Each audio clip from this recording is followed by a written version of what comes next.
Kan ngebakar apa? Alhamdulillah baik. Kalau Anda sama selama ini sehat?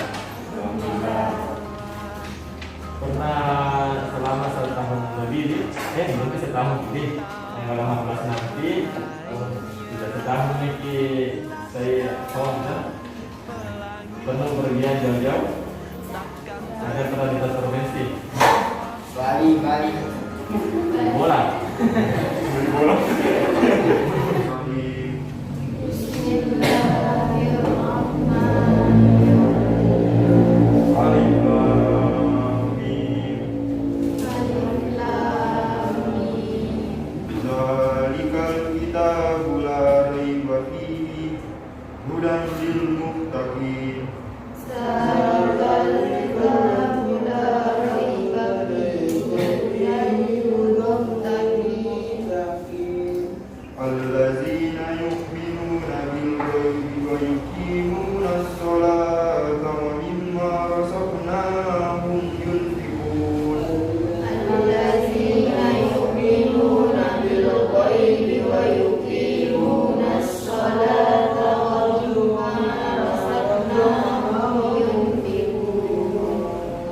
والذين ينفقون بما أنزل إليك وما أنزل من قبلك وبالآخرة هم يوقنون.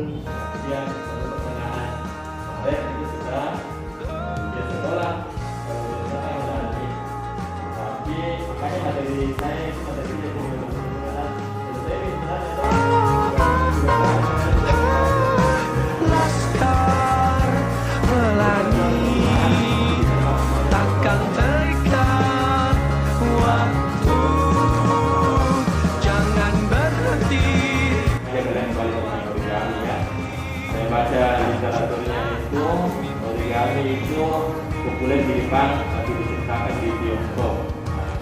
Salah satu itu tujuannya adalah mengembalikan gaya konsentrasi. Ya. Nah, ini kita akan sebelum bahas apa nih? Sebelum bahas kosong aja gitu bahas kosong. Kita bermain origami dulu keadaan ini mungkin belajar. Cinta kita di dunia.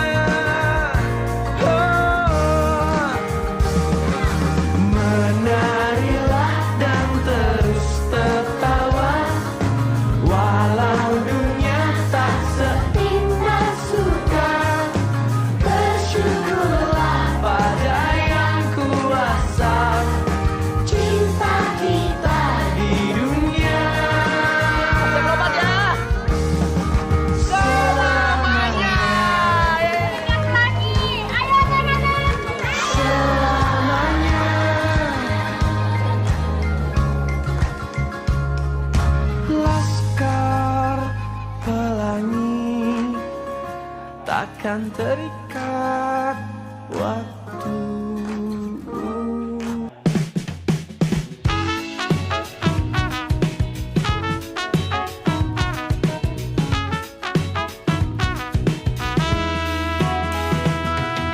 Betapa bahagianya hatiku saat ku duduk berdua denganmu,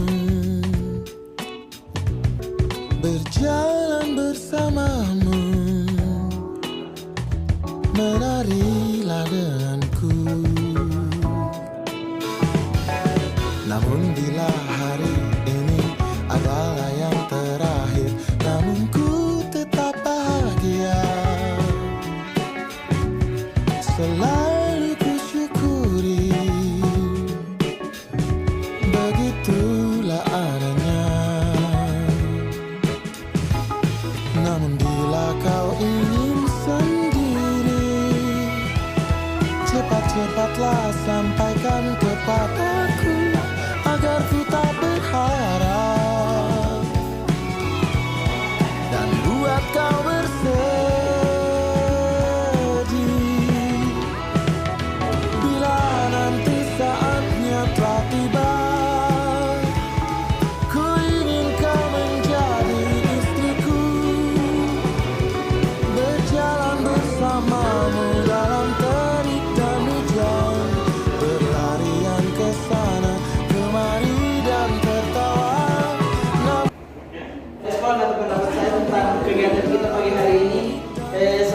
positif karena kegiatan ini saya lebih bersemangat untuk belajar, tidak tegang seperti itu, dan bagaimana saya jadi lebih fokus untuk belajar ke depan. Oke, terima kasih.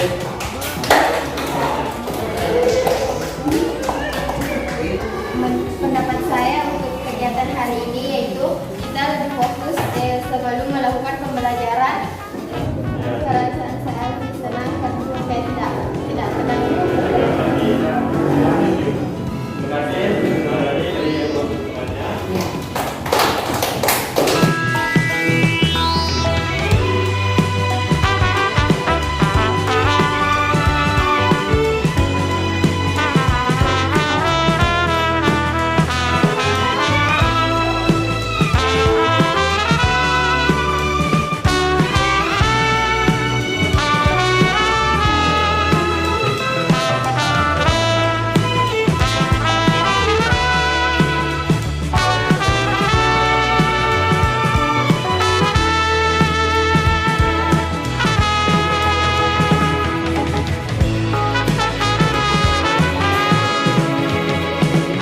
Namun bila kau ingin sendiri, cepat-cepatlah sampaikan kepadaku agar ku tak berharap dan buat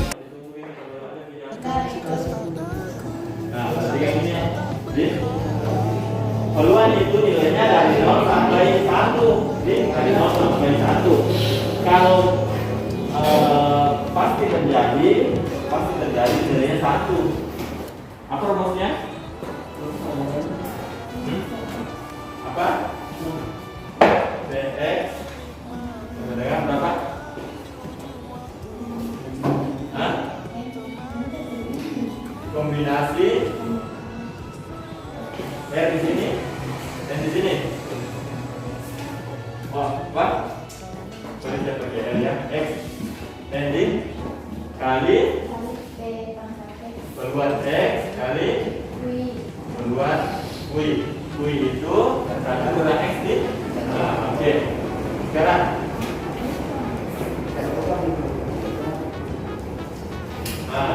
X E-nya berapa? 10, berarti kombinasi 5 dari 10 kali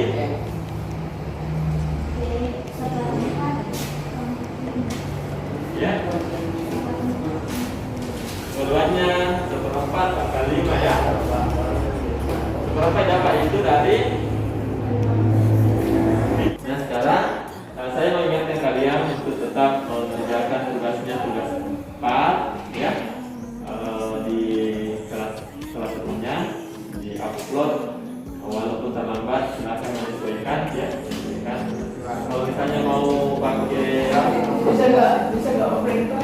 bisa boleh. Kalau mau offline ini versi saya ini boleh. Kalau misalnya kekurangan data kasih saya langsung. Atau ada yang namanya yang kirim langsung lewat PDF, lewat WA misalnya Pak. Tapi boleh masuk dulu loh. Oke, sudah Pak, saya sudah bisa upload di kelas terus saya kirimkan langsung. Atau mau pakai video menjelaskan dari apa saya menulis video boleh. Jadi namanya menyesuaikan dengan kebutuhan kalian. Materi pun saya berikan banyak-macam sih. Ada modul, ada video, tergantung dari kebutuhan kalian yang mana pas. Yang suka baca silakan, yang suka nonton silakan. Oke ya. Cukup hari ini. Ada yang mau bertanya? Oke. Ya, terima kasih atas perhatiannya. Ingat tetap menjaga protokol kesehatan. Kesehatan itu apa tidak berbeda ya. Selamat sampai jumpa. Masnya lagi kita nongkrong di. Ya. Lagi 5 orang Pak. Ya betul. Usahakan kalau beli makanan takeaway saja. Bill pulang ya. Takeaway. Oke, terima kasih. Assalamualaikum warahmatullahi wabarakatuh. Waalaikumsalam warahmatullahi wabarakatuh. Dalam proses perencanaan dan pelaksanaan pembelajaran dengan RPP berdiferensiasi ini disertai dengan teknik kompetensi sosial emosional ternyata yang saya alami butuh waktu dan butuh analisa yang tepat terkait profil belajar murid. Jadi kita harus memetakan kebutuhan-kebutuhan murid untuk bisa merencanakan pembelajaran yang berdiferensiasi, baik berdiferensiasi konten, proses maupun produk. Khusus pembelajaran ini saya memberikan pembelajaran berdiferensiasi konten. Jadi saya menyiapkan beberapa sumber belajar yang berbeda, itu untuk mendukung karakter murid yang berbeda dari segi gaya belajarnya. Yang gaya belajar visual tentu berbeda dengan yang gaya belajarnya audio. Makanya saya menyiapkan beberapa sumber belajar, baik modul dalam bentuk PDF, bentuk video.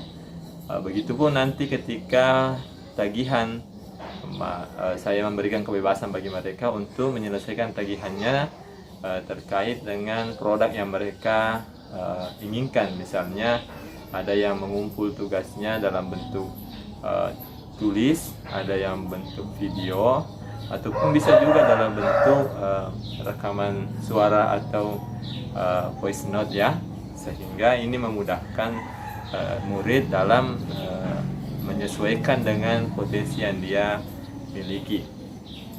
Perasaan saya selama melakukan ini, saya merasa saya lebih memahami murid, melibatkan mereka dalam proses pembelajaran, dan saya amati murid senang akan hal itu. Mereka merasa dilibatkan, ya, merasa diperhatikan dalam proses pembelajaran.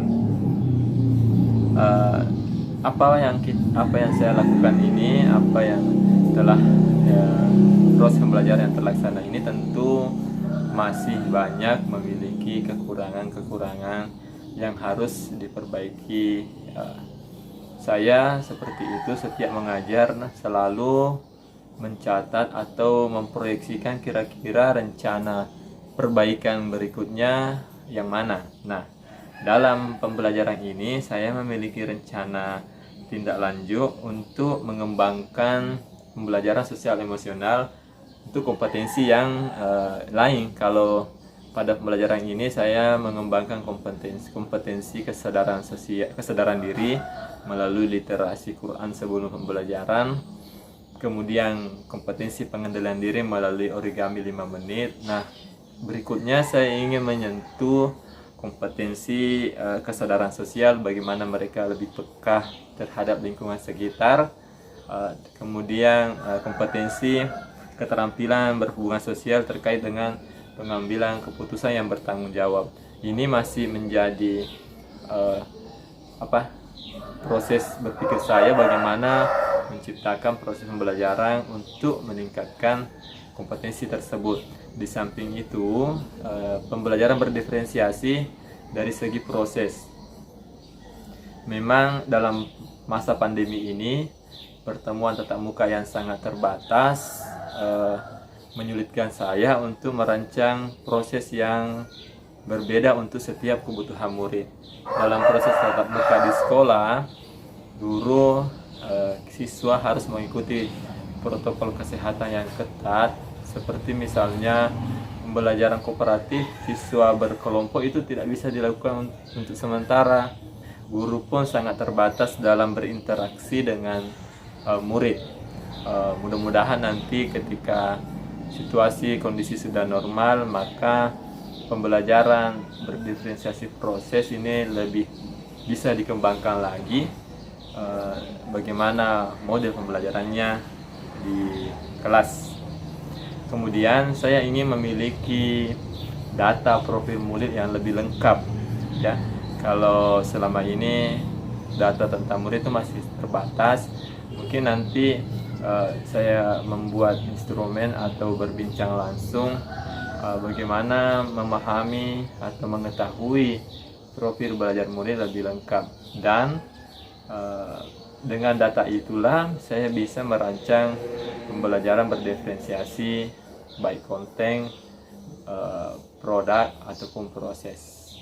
Saya pikir itu yang saya alami selama perencanaan dan proses pembelajaran yang terjadi saat ini.